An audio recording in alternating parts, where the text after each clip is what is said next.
Today we are again going to be looking at G95 here, playing ones. So this will be about Plat 2-ish. This was during one of her placement matches for the new season. So this should be very intense here. Looks like she pulls out the win, but she did say it was much more intense than she thought based on the scoreline. So good kickoffs. Ooh, I like the little camera look to see where your opponent is. This is very, very underrated, honestly. Like, just checking to see where your opponent is. Like, do I have time to like let this ball bounce out the corner and take a shot? Do I need to be more aggressive? In this case, it looks like you need to be more aggressive. Go for the ball. Works out, gets the boost. Try to play it past him. Couldn't quite get it. This would have been so sick. I love the idea here. Guy's backwards. We do see him jump. So now we know he's not on the ground right now. So we should have time to do what G95 tries to do here and cut this ball. And cut this ball back across the middle. It just looks like they held the drift a little too long. Right about here, I'd probably be letting go of the drift and trying to drive forward. You know, maybe when we're facing this way a little bit more, but just let go and just boost and try to like gain our momentum back and chip this side of the ball. Be a really nice goal. Really nice goal. Now that we're in plat, we're getting close to diamond. Our car control is going to be needs to be elevated, especially with our dribbles, and we need to start incorporating drifting behind the ball to cut it sharper into our gameplay. So this is an example of G95 trying to do that. Didn't quite work out, but like the thought, that's great thought. Drifting behind the ball and trying to cut it is going to be huge later. All right, we play a ring around the rosy in the corner here. You know, but we get it out of there. Go for the flick. Have a good save, but we re-engage, which is great. Monster flick for no reason. Something we need to recognize in ones here. We gotta look at our opponent. This guy is just not going for the ball. So he's playing solid in the net. So G95 is gonna have a lot of time to kind of do whatever they want. Finally, he challenges and he actually gets a nice clear. But we take our time. We're trying to go for the 50 here, which is good. Ball gets away from us a little bit. I would say once this ball gets away from us here, something we can do. Crap, the ball gets away from us. Just you invest in that boost a little bit. Use a little boost. Get back behind this ball where there's no space between you and the ball. You don't necessarily have to touch it, but close this gap. Close this gap we have here, so that we can make a touch more easily. Because right now, this Lee's, I don't know how you pronounce it, but this Lee's guy, he is good challenging us right now. So if we're on the ball already, we can easily play this around him. Versus now we have to kind of like run up to it, and he's already like basically touching the ball at this point, and we're not there yet. So there's that distance that we, you know, he was closing with speed. We may have been closer initially, but you know, trying to keep that gap between us and the ball to a minimum when we're trying to dribble or play it past our opponent is very, very important. But we get a really nice 50. He overextends, and we got, I don't want to say lucky, but we got lucky that he hit it right into us for that.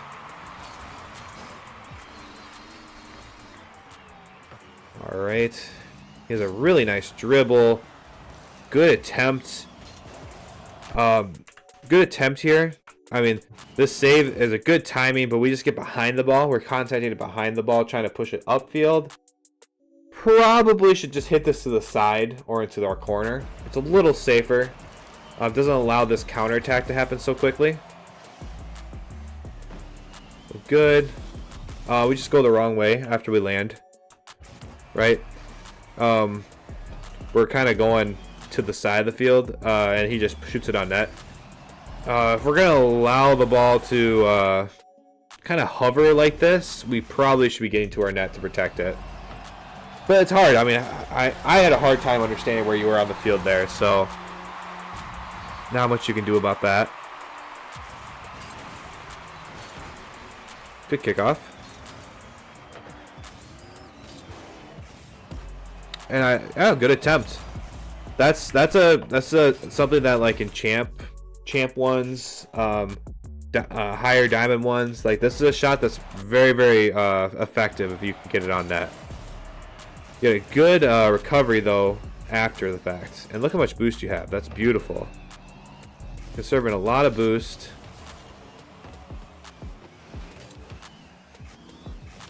Good. Take control. Low boost. Get a nice flick though, and that's a good goal.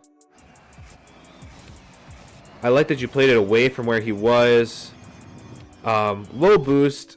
If he would have challenged here, we probably would have got dunked and scored on, but he gave up too much space. Basically sat in no man's land and did nothing. So the flick was effective. Just be careful. Once people actually start challenging you hardcore, like, I don't feel like that play would have worked as well as it did.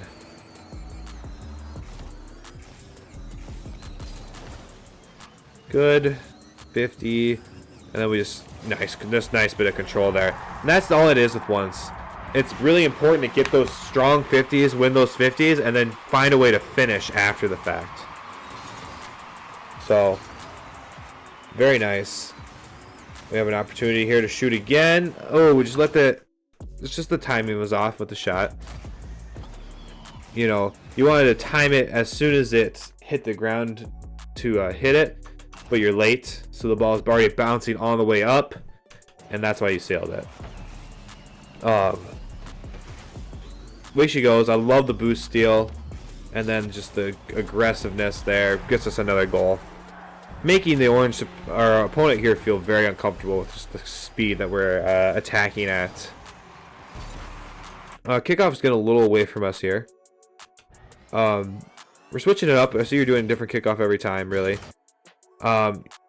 With this one, with this type of kickoff, if you're just gonna front flip once, which maybe that's not what you intended to do, but if you're just gonna front flip once, you just need to line your car up with this boost pad and completely ignore this one. Don't even go for this one if you're just gonna front flip, and just go straight for that second boost pad with the flip, and then flip after that. You don't need to get that other one. Yeah, you don't need that. You don't need that one. You just go straight for that one. And that also lines us up so we're actually going to be behind the ball and not off to the side of it, and then having to correct with a flip this way, right? So yes, that's how that kickoff's supposed to look.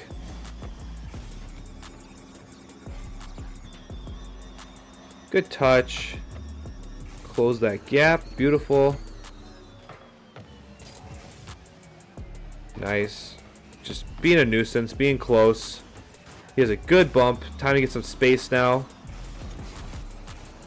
Almost dangerous here. If Lees would have had a better flick here, you would have gotten dusted. So once we get better opponents, this is a very dangerous spot to be in, because we are essentially right next to the ball, and he is going to probably, as he gets better, we have better opponents, he's going to flick this sucker all the way down the field, and we're going to have a hard time getting back for it. So once we have the spots where the ball kind of gets away from us, getting a little bit of space away so that we can evaluate what's happening is going to be good. Thankfully, he doesn't have a monster flick. We were able to get back in time, but you know, it's dangerous. Be careful overextending like he just did. Rushed it a little bit, missed the open net opportunity. So this is, we talked about this in between replays for this stream, but this is an example of a driving challenge where G95 just kind of drives at it and then turns away. Not ideal for ones, because they do normally result in you losing that 50. It's more a 2s or a 3s type of challenge where we're just trying to force our opponent to make a play. It worked out in G95's favor in this case.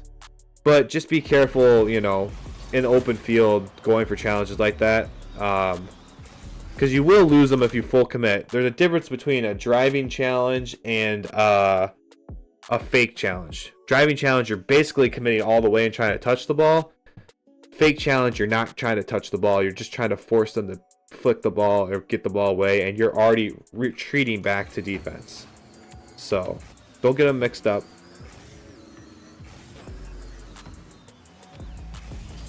Good touch. We probably don't need a flip. Once we get this touch, it's probably better not to flip, actually. Especially since this ball is kind of up in the air. We're underneath it. If we just kind of like just coast here, the ball's going to fall in the front of our car and it's going to roll that way, which is much safer than if we were to flip underneath it and then get in front of it, right? Because this is less than ideal. Leaves gives us space, so it doesn't matter. But yes, being careful there. Good. Love some boost. We get it. Good. So this is what I was talking about. In the last replay I talked about timing and timing on defense. This is a great example of that timing, right? So look at this angle that we're attacking, right? So Lee's is coming this way and behind the ball. Realistically, the easiest shot Lee's can take is just keep pushing the ball this way. He could also push it more at this angle, and there's always the possibility of trying to cut it behind or over you, right? So as a defender, we need to come in like in American football. If you want to tackle somebody, you tackle them off their back hip, so that way they can't juke you and cut back upfield or cut back the other direction. It's the same here in Rocket League, right? We want to be almost on the back half of this, so that way we're funneling this ball this direction where our momentum is taking it, right? We don't want to do is go too fast and then we're ending up like right here and we're on the same line or in front of where this guy is, because that opens the opportunity to cut it this way and juke us. It's much harder in Rocket League to go backwards than it is to go forwards. So that's why we need to make sure we're funneling things in front of us like the way G95 is doing here in this situation. Basically forcing her opponent to play this far post so that she could play it away is essentially what it is. Very hard concept to understand, I feel like, and it's hard to explain as well. So hopefully that was a good explanation. But yes, we want to funnel things and funnel it with our momentum. Not allow them to juke us.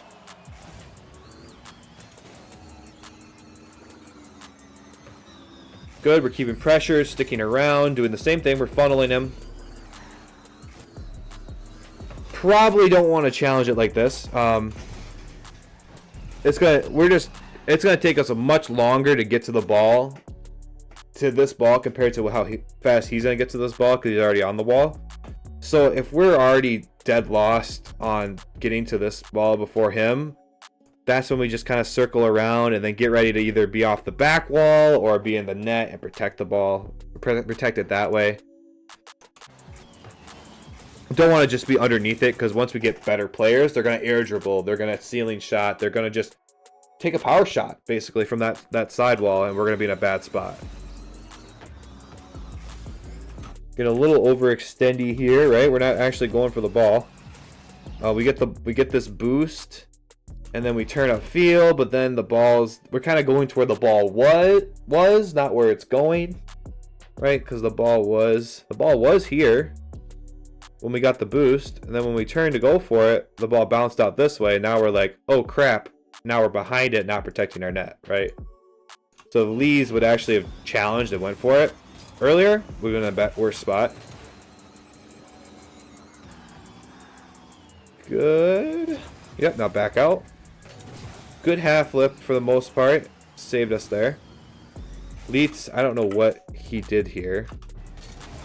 He like tried to pre-flip with 0 boost. Not an ideal play. It looks like Leeds has very, very poor boost management as well. So this is leading to a lot of opportunities for G95. Something Leeds should have done was stay on the ground. Stay on the ground and not flip and just stick behind this ball and try to get a 50. Because that's just a safer play versus trying to pre-flip and then go way past it and then let G95 dribble. Like, that's the last thing you want right now.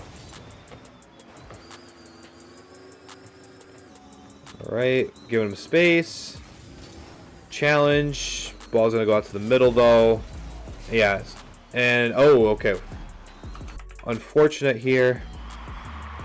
Let's look here. So he caught us, but we were able to get it. I don't know what the movement was before. Yeah, it's all good. It was a little weird. I wasn't gonna say anything. But yeah. Gets it behind us, which is unfortunate.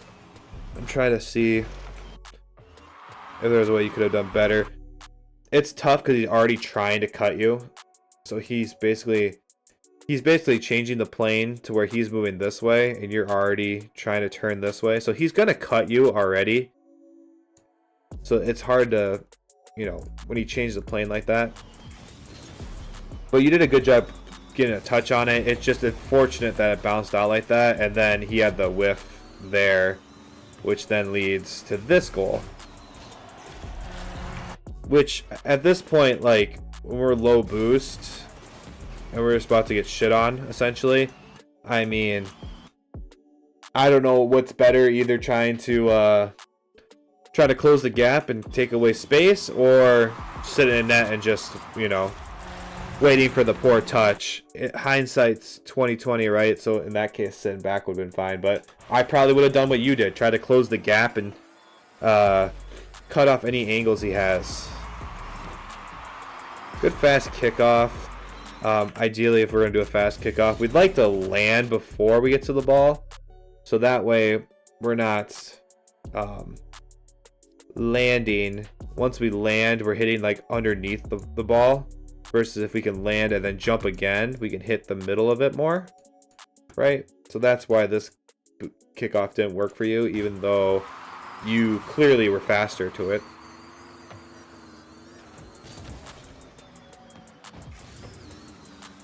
All right, slow it down. Beautiful, good control. Taking a little too much time setting it up. He gives us all that time though, so it's fine. But maybe a bounce dribble could have been better.